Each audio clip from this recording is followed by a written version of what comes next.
दुनिया का सबसे खतरनाक नेपाल में बने एयरपोर्ट। क्या आप जानते हैं? तेंजिंग हिलेरी एयरपोर्ट की चौंका देने वाली खबर।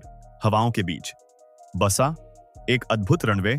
हिमालय की ऊंचाइयों पर बादलों के बीच एक ऐसी जगह है जहां इंसान का पहुंचना नामुमकिन सा लगता है। एक ऐसा एयरपोर्ट जो किसी पहाड़ की चोटी पर नहीं बल्कि एक खड़ी ढलान पर बना है। यहाँ का रनवे सिर्फ 527 मीटर लंबा है, जो किसी भी स्टैंडर्ड रनवे का 5वां हिस्सा है। विमान एक पतली घाटी के बीच से गुजरते हैं जहां दोनों तरफ ऊंचे पहाड़ खड़े हैं। लैंडिंग के वक्त विमान एक ऐसी ढलान पर उतरते हैं जो उन्हें तेजी से रोकने में मदद करती है, और टेक ऑफ के वक्त यही ढलान उन्हें नीचे खाई में कूदने और रफ्तार पकड़ने में मदद करती है। यह है तेंजिंग हिलेरी एयरपोर्ट, जिसे दुनिया का सबसे खतरनाक एयरपोर्ट माना जाता है। एक नामुमकिन सपना और इंजीनियरिंग की चुनौती। साल 1964 की बात है जब नेपाल ने लुकला में यह एयरपोर्ट बनाने का फैसला किया। उस समय यहां तक पहुंचने के लिए कोई सड़क नहीं थी, सिर्फ दुर्गम रास्ते थे। सर्वे करने वाली टीम कई दिनों तक पैदल चलकर यहां पहुंची थी। उन्होंने देखा कि यहां जमीन का एक टुकड़ा भी समतल नहीं था। इंजीनियरिंग की दुनिया में किसी भी रनवे के लिए 2 डिग्री का ढलान स्वीकार्य होता है, लेकिन यहाँ का ढलान 11.7 डिग्री है। यह सामान्य से लगभग 6 गुना ज्यादा है। जब इंजीनियर्स ने इसे देखा तो उन्हें लगा कि यहाँ कुछ भी बनाना नामुमकिन है, लेकिन हिमालय के पास समतल जमीन थी ही नहीं।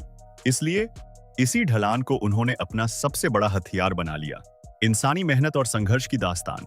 इस एयरपोर्ट को बनाने का काम किसी चमत्कार से कम नहीं था। चूंकि कोई सड़क नहीं थी, इसलिए सारा सामान हेलीकॉप्टर से और मजदूरों के कंधों पर ढोया गया। भारी मशीनों को टुकड़ों में काटा गया, फिर उन्हें पहाड़ों की पगडंडियों से ऊपर ले जाया गया और वहां फिर से जोड़ा गया।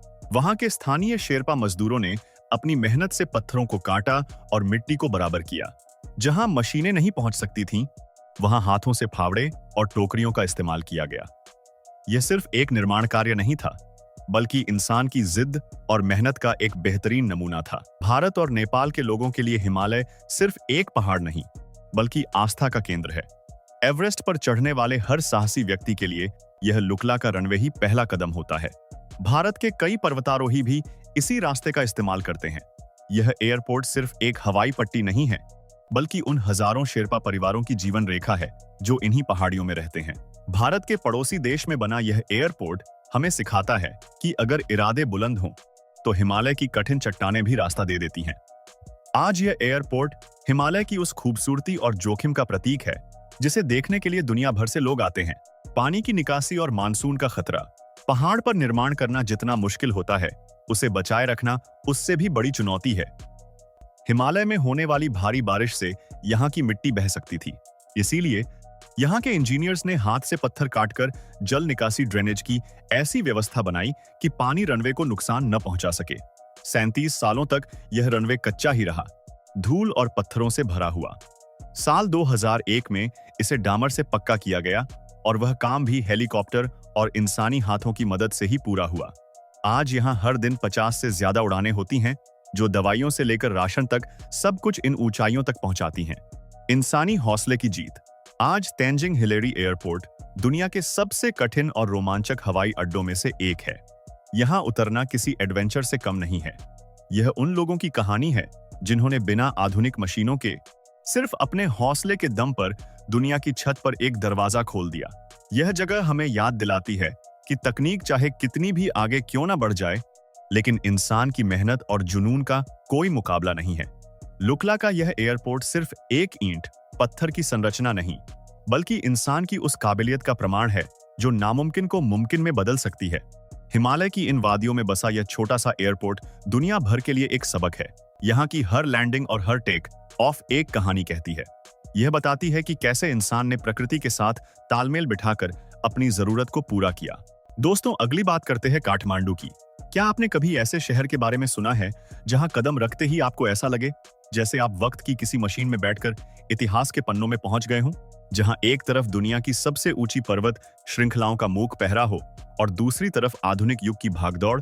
आज हम एक ऐसी जगह की यात्रा पर चलेंगे जिसे नेपाल की धड़कन कहा जाता है। यह सिर्फ एक राजधानी नहीं, बल्कि देवताओं की भूमि और संस्कृति का एक ऐसा संगम है जहां हर गली की अपनी एक कहानी है।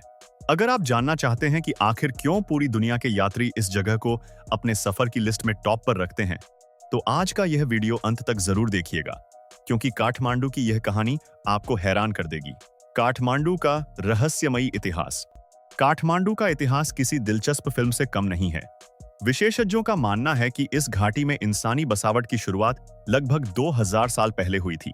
यहाँ की खुदाई में लिच्छवी और मल्ल राजवंशों के जो अवशेष मिले हैं, वे बताते हैं कि यह क्षेत्र सदियों तक सत्ता और कला का केंद्र रहा है।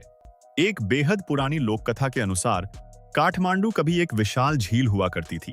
कहा जाता है कि मंजूश्री नाम के एक ज्ञानी संत ने अपने खड़ग से पहाड़ों को काटकर पानी को बाहर निकाला और इस उपजाऊ घाटी का निर्माण किया।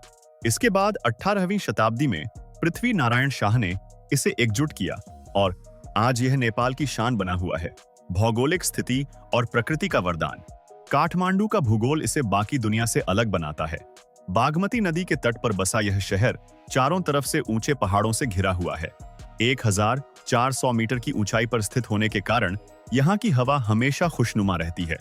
यहाँ का कुल क्षेत्रफल लगभग 50 वर्ग किलोमीटर के करीब है, लेकिन इस छोटे से दायरे में वह सब कुछ है जो एक शानदार शहर के लिए जरूरी है। काठमांडू, ललितपुर यानी पाटन और भक्तपुर, इन 3 मुख्य शहरों से मिलकर बनी यह घाटी वास्तुकला का एक अद्भुत नमूना है। सर्दियों की हल्की ठंड और गर्मियों का सुहावना मौसम यहाँ के पर्यटकों को बार बार अपनी ओर खींच लाता है। विविधता में एकता वाली आबादी। काठमांडू की खूबसूरती इसकी विविधता में बसी है। यहाँ की आबादी का आंकड़ा 15 लाख को पार कर चुका है। यहाँ आपको सिर्फ नेपाली ही नहीं, बल्कि नेवार, मैथिली, भोजपुरी, हिंदी और अंग्रेजी बोलने वाले लोग भी मिलेंगे। यह शहर हिंदू और बौद्ध धर्म का एक बड़ा संगम है। पशुपतिनाथ मंदिर की शांति और बौद्धनाथ स्तूप की दिव्यता यहाँ के लोगों के जीवन का आधार है। यहाँ के लोग अपनी परंपराओं को आज भी उतनी ही शिद्दत से निभाते हैं जितनी कि पुरानी सदियों में निभाई जाती थी। यहाँ का प्रशासनिक ढांचा महानगर पालिका के तहत काम करता है, जो शहर की 32 इकाइयों यानी वार्डों के बीच तालमेल बिठाता है। नेपाल की आर्थिक और राजनीतिक धुरी। काठमांडू केवल प्रशासनिक राजधानी नहीं है, बल्कि यह नेपाल की आर्थिक रीढ़ भी है। देश की बड़ी बड़ी कंपनियों के दफ्तर, सरकारी संस्थान, सुप्रीम कोर्ट, राष्ट्रपति भवन और प्रधानमंत्री कार्यालय सब यहीं स्थित हैं। नेपाल की कुल जीडीपी में काठमांडू घाटी का हिस्सा लगभग 40% है, जो यह साबित करता है कि देश की प्रगति में इस शहर का कितना बड़ा योगदान है। यहाँ के हस्तशिल्प उद्योग, पारंपरिक थंका पेंटिंग्स और हर्बल दवाएं पूरी दुनिया में अपनी पहचान बना चुकी हैं। शिक्षा और पर्यटन के मामले में भी यह शहर पूरे नेपाल का केंद्र बिंदु है। कनेक्टिविटी और आधुनिक सुविधाएं। तेजी से बदलते दौर के साथ काठमांडू खुद को आधुनिक भी बना रहा है। त्रिभुवन इंटरनेशनल एयरपोर्ट यहाँ का प्रवेश द्वार है, जो दुनिया के बड़े शहरों को सीधे नेपाल से जोड़ता है। शहर के भीतर बस और कैब सेवा के साथ साथ अब इलेक्ट्रिक वाहनों पर भी जोर दिया जा रहा है। सरकार आने वाले समय में मेट्रो रेल जैसी महत्वाकांक्षी परियोजनाओं पर काम कर रही है, ताकि बढ़ती आबादी और ट्रैफिक की चुनौतियों को कम किया जा सके। यहाँ की सड़कें, बाजार और मॉल अब आपको एक आधुनिक शहर का एहसास कराते हैं। सांस्कृतिक विरासत और दर्शनीय स्थल।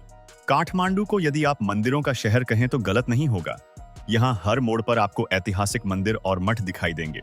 पशुपतिनाथ मंदिर, स्वयंभूनाथ जिसे मंकी टेम्पल भी कहा जाता है, और दरबार स्क्वायर जैसे स्थल यूनेस्को की विश्व धरोहर सूची में शामिल हैं। अगर आप खाने, पीने और खरीदारी के शौकीन हैं, तो थमेल का इलाका आपके लिए किसी जन्नत से कम नहीं है। यहाँ की गलियों में आपको नेपाल का असली स्वाद, पारंपरिक संगीत और दुनिया भर के पर्यटकों की चहल पहल देखने को मिलेगी।